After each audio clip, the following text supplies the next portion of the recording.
Carnage. Carnage everywhere.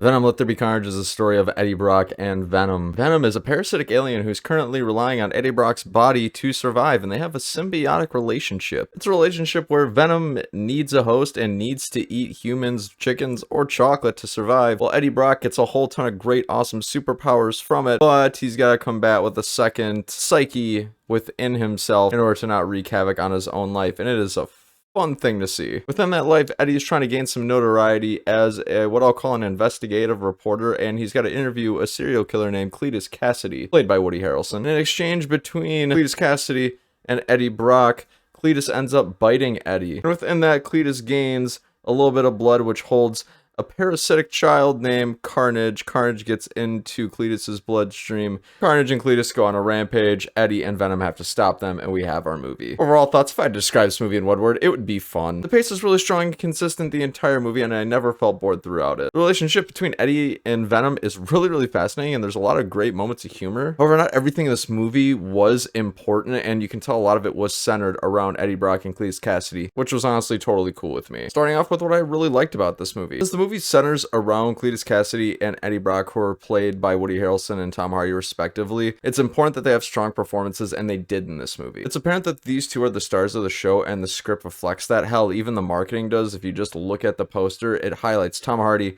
Woody Harrelson, and it just really sticks out well, as it should. Between the two of them, they can carry this movie on their own without any of the side characters, and I probably still would have had fun. I also really enjoyed the relationship between Eddie and Venom. Like I said, I didn't see the first Venom, and to see how Venom as a parasite interacts with Eddie Brock's body and how those two kind of conflict at times. Like I said, Venom's got to eat, Eddie's got to live his life. How do they do that? And it's something akin to kind of fighting your inner monologue, or at least that's what I thought about it as. We as humans, we have a ton of thoughts that can have a wide variety of range of emotions, but we only act on those that are rational and reasonable. That's what separates us from, I guess, animals and other crazy things. But it's also kind of funny because Venom's got this childlike, no filter to him that makes everything a lot more funny, and Eddie has to be the adult filter, and it makes for a ton of moments of great humor. Venom provided a lot of that, and I really appreciated it. But at the end of the day, what makes it so real is that Eddie struggles with that, and like I said, going back to the inner monologue piece, all humans probably struggle with their inner monologue at some point, and I just thought that was really relatable and a ton of fun. Lastly, like I said, there's lots of fun and there's an adequate amount of humor in this movie. It has been a really long time since I laughed out loud during a movie, and in this movie I did twice. Both times it came from Venom, which I thought was really great. But like I said, from beginning to end, this movie, you're never really bored. There's always some kind of action going on, whether or not it's within the story itself with the plot moving along really fast. This movie's only an hour and a half long, so it's got to kind of have that strong, consistent pace to keep you engaged. Because if an hour and a half movie can't entertain you, that's a bad sign for the movie. Luckily, it sticks to that runtime, it sticks the landing perfectly, the pace was great, and I had a lot of fun. Also, pro tip, there is a mid-credit scene in this movie, so stick around for that. However, what did I not like so much about this movie? I found it really hard to care about any of the side characters that weren't Venom, Carnage, Cletus Cassidy, or Eddie Brock. Just Eddie Brock's old girlfriend, the detective that's in this movie, I don't even remember any of their names. It's just none of them really stood out to me as having a really big